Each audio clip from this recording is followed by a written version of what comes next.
Oke, selamat malam semua ya. Ya, jadi malam ini kita akan masuk ke modul 4 karena minggu lalu di pertemuan kedua saya mulai dengan modul 2 dan 3. Jadi malam ini kita akan masuk modul 4 yaitu perilaku konsumen. Jadi di sini kelompok satu mendapat tugas, jadi saya harapkan di kelompok satu ini memberikan sesuatu yang mempresentasikan dengan baik. Kenapa saya selalu mengasihkan kesempatan kepada mahasiswa saya untuk ada kesempatan untuk mempresentasikan tugas karena gini, mungkin di satu bisnis itu kita punya ide, kita punya ide usaha yang cemerlang, tapi kita butuh dana. Tapi kadang-kadang kita itu kan harus meyakinkan orang lainnya nggak sih? Meyakinkan orang lain bahwa ide kita itu layak untuk didanai. Malah Mbak Wiwi.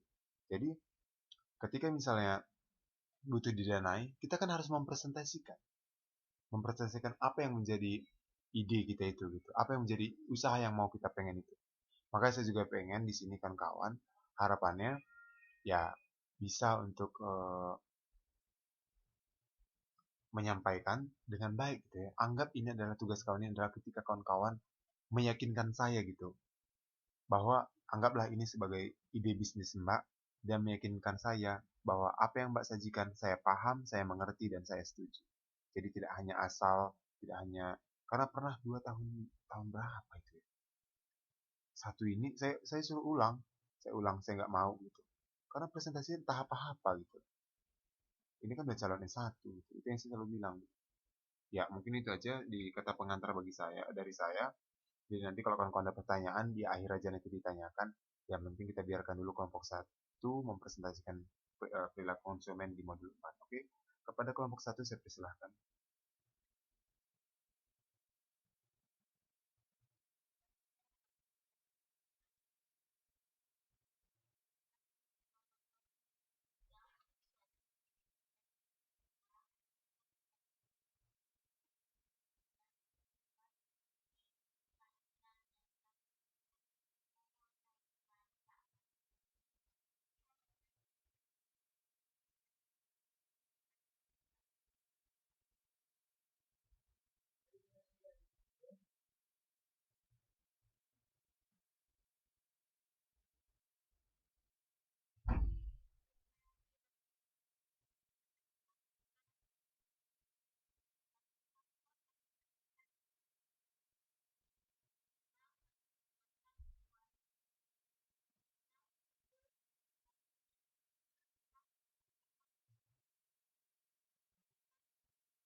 Boleh.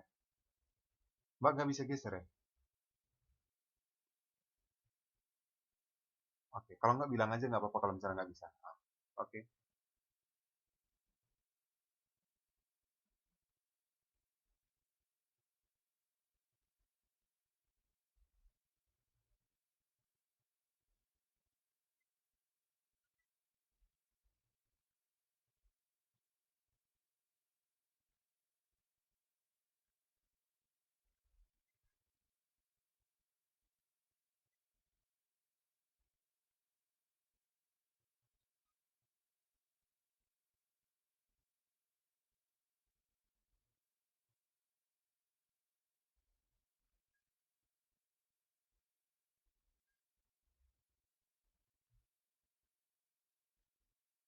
Hmm. Itu maksudnya page halaman. Nah,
Kenapa?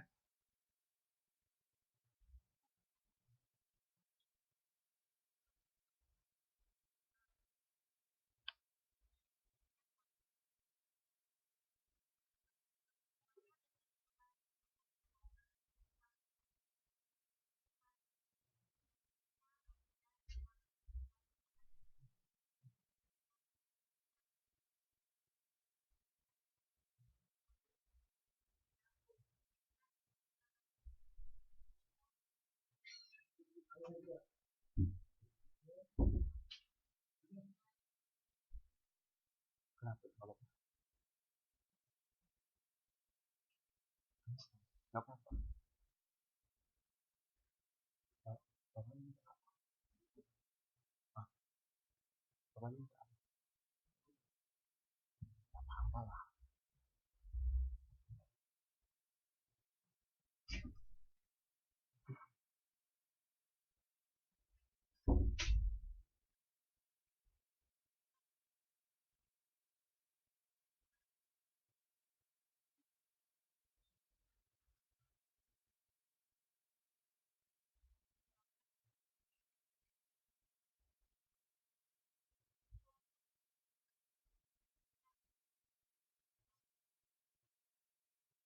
Ya Mbak Nurul.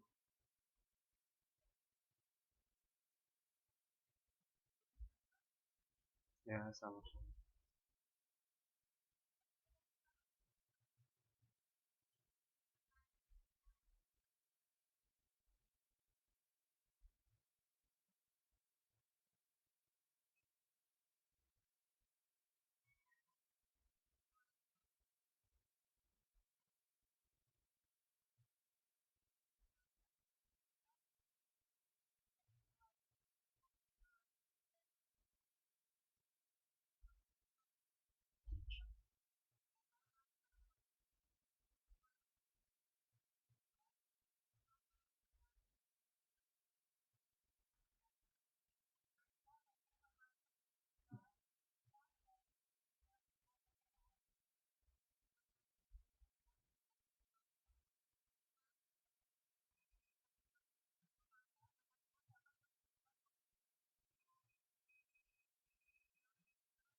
Kalau jangan lupa bilang next slide ya.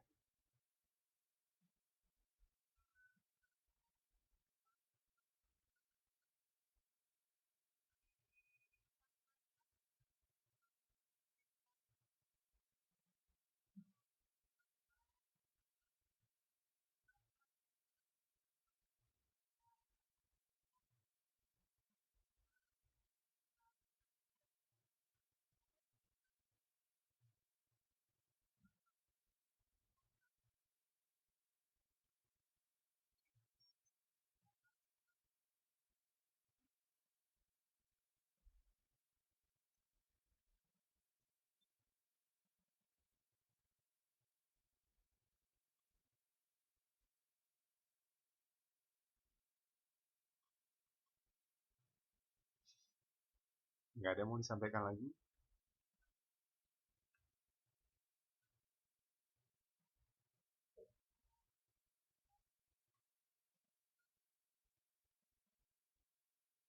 Udah. Oke. Jadi saya mau tambahin untuk kita semua bahwasannya terima kasih untuk kelompok satu yang sudah menyampaikan. Ya saya harapkan nanti kelompok kedua bisa lebih di minggu depan lebih bisa menjabarkan lagi ya. Saya harapkan kelompok kedua juga bisa mengambil pelajaran not bad gitu maksudnya, tapi kan kalau bisa lebih detail lagi gitu kan dalam menjelaskan lebih lebih detail atau juga lebih dalam gitu ya dalam penyampaiannya gitu. Jadi di sini yang mau saya sampaikan bahwasannya dalam pengambilan keputusan itu perilaku konsumen itu banyak hal-hal yang mereka ambil dalam memutuskan sesuatu ya. Perilaku konsumen itu banyak hal atau faktor yang mempengaruhi gitu ya. Ada budaya, ada sub budaya, ada lagi faktor-faktor lainnya yang mempengaruhi, apakah itu ras, apakah kelas sosial, apakah kelompok referensi, apakah itu keluarga gitu ya. Misalnya mbak dan mas gitu ya, membeli Pepsodent, itu kenapa belinya sampai sekarang? Pasti ada juga karena faktor dari keluarga kan, karena dari dulu udah nyaman gitu ya. Itulah, itu juga mempengaruhi gitu. Terus ada juga istilahnya faktor budaya gitu ya. Misalnya mbak dan mbaknya misalnya dari misalnya dari faktor lingkungan juga, budaya juga. Misalnya kalau mbak misalnya udah berasal dari keluarga yang atau budaya yang pakaian misalnya yang tertutup misalnya, pasti dimanapun berada pakaiannya nggak bakal terbuka gitu ya. Misalnya saya gitu ya, saya diusu dulu di kampus saya S1 gitu ya di Indonesia, saya diajarkan untuk ya kalau ini kalau misalnya kita itu kuliah pakaiannya itu ya pakai baju kemeja, pakai celana panjang, terus pakai sepatu gitu ya. Itu menjadi sesuatu yang sampai sekarang bahkan saya itu seperti itu di Taiwan. Padahal di Taiwan tahu ya kan, pakai celana pendek aja sejengkal aja pun orang nggak ngomong gitu, maksudnya ya nggak peduli gitu, walaupun ke kampus gitu. Tapi pelajaran yang seperti itu yang udah saya dapatkan sebelumnya, ya sampai sekarang saya terapkan gitu. Jadi karena ada pengaruh sebelumnya gitu, lingkungan sebelumnya gitu. Atau juga kalau misalnya kita juga uh, lingkungan kita misalnya keseringan makanan yang manis misalnya, kita sampai di Taiwan juga pasti nyari makanan yang manis gitu ya. Atau juga mungkin faktor-faktor lainnya gitu ya. Apakah juga misalnya faktor pembelajaran. Misalnya Mbak udah pernah beli Cincunaicha misalnya. Cincunaicha itu enak misalnya. Balik misalnya Mbak pergi ke Hong Kong gitu jalan-jalan. Mbak juga ada Cincunaicha beli gitu. Karena dalam persepsi Mbak itu, dalam pemikiran Mbak itu, Cincunaicha itu enak gitu ya. Itu bagus untuk kalau misalnya haus bisa iya kata Mbak Set ini makan pedas Indonesia banget gitu. Kenapa kita bisa makan pedas? Orang Taiwan sendiri enggak gitu. Sedangkan kita tinggal di negara mereka. Karena sudah dari dulunya dari sononya gitu. Jadi kalau Mbak Nurul misalnya buka usaha rumah makan, buatlah yang pedas-pedas. Kalau misalnya pelanggannya itu Mbak Satini, Mbak Eni, ataupun saya gitu ya. Karena kita suka yang pedas-pedas gitu loh. Nah gitu maksudnya. Jadi ya kita juga harus mengerti konsumen kita seperti apa gitu. Kita juga harus mengerti, ya saya bilang bro, ini mata kuliah ini kadang-kadang kebanyakan ulangnya daripada enggaknya gitu ya. Jadi saya bilang juga misalnya, ketika misalnya kita tahu gitu ya, kalau orang-orang Indonesia misalnya suka yang pedas-pedas, berarti kita juga menyediakan yang makan pedas. Atau misalnya orang Indonesia suka misalnya baju-baju yang warna-warna gelap misalnya, warna hitam gitu ya, atau warna biru biru biru gelap gitu, nggak suka ada kan, ada juga orang yang suka warna-warna cerah gitu, cerah secerah-cerahnya gitu kan, baju-bajunya cerah aja setiap hari gitu ya. Tapi ya gitu tadi kayak saya bilang gitu ya, kita juga harus memahami konsumen kita. Berarti baju yang kita sediakan kalau misalnya, karena ada beberapa negara ya sukanya itu baju putih aja. Kalau nggak salah itu daerah Afrika sana, daerah Oman atau apa gitu ya, mereka semua baju itu yang warna putih gitu. Jadi kalau misalnya mbak misalnya jual ini, misalnya jual baju warna-warni ataupun hitam, ya mereka nggak suka gitu.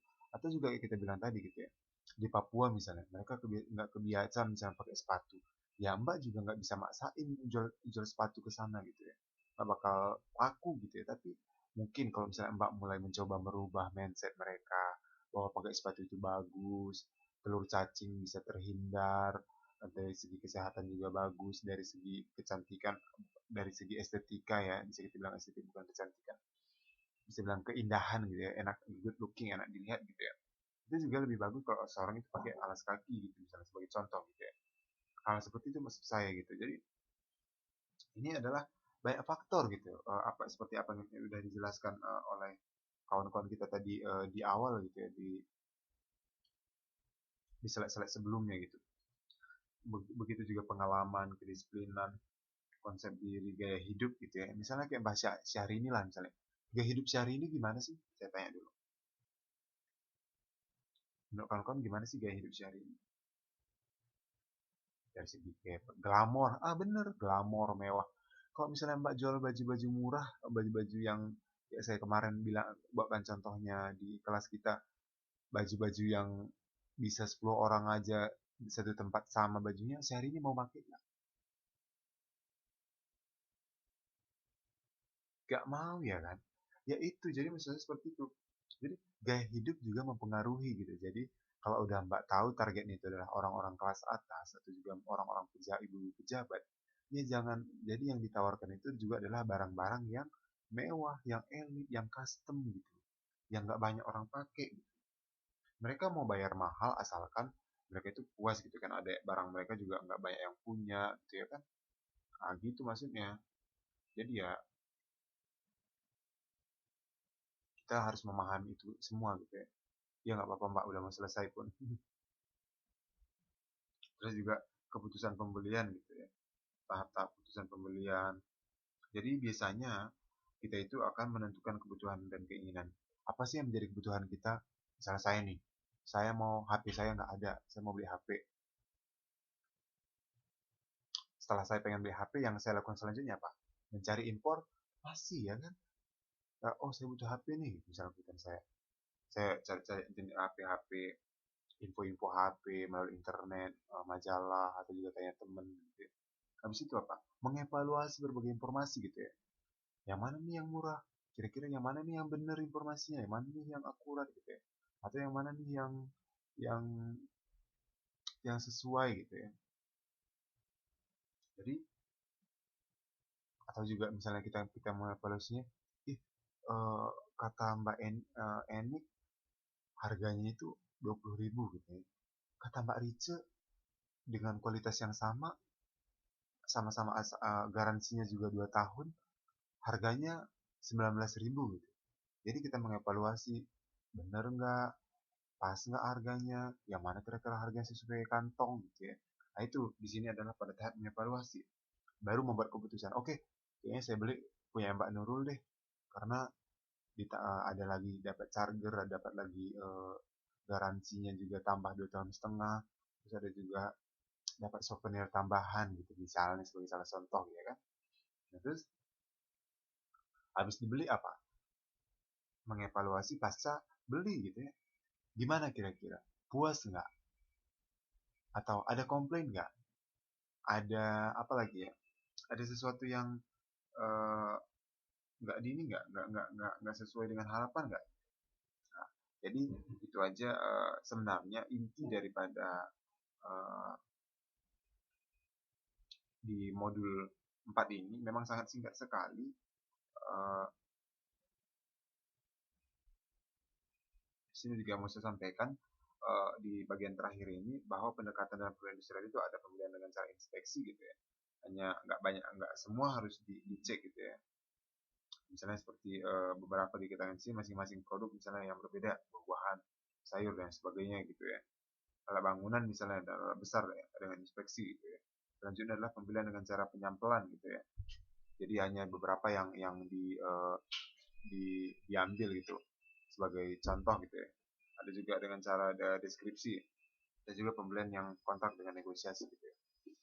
Yang perlu ditekankan, yang mau saya tekankan di sini adalah uh, untuk bagian ininya, untuk bagian ujian biasanya yang bisa jadi, saya sih nggak pernah melihat soal karena menurut saya nggak etis gitu ya. Bukan cuma cerita nggak etis sih, jadi coba dihafal atau diingat-ingat dua hal ini karena ini adalah dua hal penting dalam perilaku konsumen. Yang pertama adalah uh, faktor-faktor tadi yang di awal yang sudah disampaikan poinnya tadi sama kelompok satu tadi di bagian yang kedua, poin kedua yang mau saya sampaikan ini tahap-tahap proses pembelian, bisa lihat di monitornya tahap-tahap dalam proses pembelian tentang kebutuhan ini diingat-ingat ya, 5 tahap. Ini saya suka nih selain ini, 5 tahap pendekatan penyelesaian masalah dengan memilih keputusan ini diingat ya, itu selalu mau aja itu keluar. Dan satu lagi yang terpenting itu adalah lewat ini. Ini dihafal nih ya, ingat-ingat ya. Kekuatan budaya, subudaya, kelas sosial, kelompok, ya. Ini adalah poin-poin yang biasanya keluar di ujian. Ini adalah pengetahuan secara umum, tapi ini adalah hal-hal 2 poin yang kemungkinan besar bakal ditanyakan ketika ujian ya. Ya, seperti saran saya tadi juga, harapannya di kelompok 2 nanti bisa menjabarkan lebih dan lebih lagi ya di meeting selanjutnya ya. Mungkin itu aja, ada pertanyaan?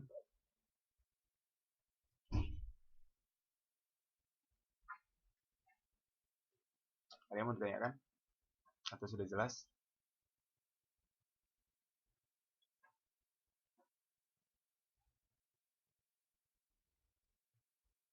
Ya, yang penting jangan lupa dihafal yang itu tadi ya. Yang poin tadi faktor yang pengaruh keputusan beli sama yang satu lagi tadi ya. Ketika nanti ujian terutama saling mengingatkan ya. Kita juga mungkin saya lupa mengingatkan kan itu adalah hal pokok pada bagian ini gitu.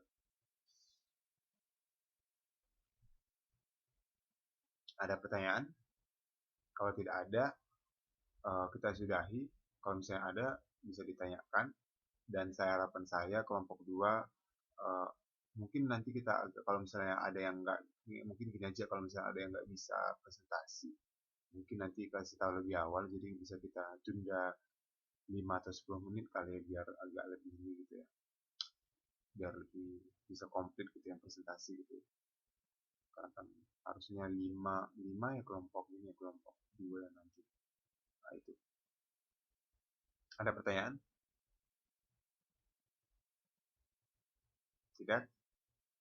Semangat ya untuk kelompok 2 ya persiapannya ya. Oke, tidak ada ya.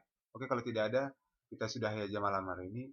Selamat malam dan selamat beraktivitas. Selamat istirahat semuanya. Sampai ketemu di minggu depan, tepatnya September. Saya lupa September berapa ya. Yang penting ya itu aja, tetap semangat. Selamat persiapan untuk kelompok 2 ya. Ya, kalau ada pertanyaan bisa diajukan kembali minggu depan. Yang penting ingat, saya bilang tadi, 2 poin ini adalah 2 hal penting pada bab ini yang kemungkinan besar akan keluar besar ujiannya. Oke, semangat, Cayo. Bye-bye. Selamat malam.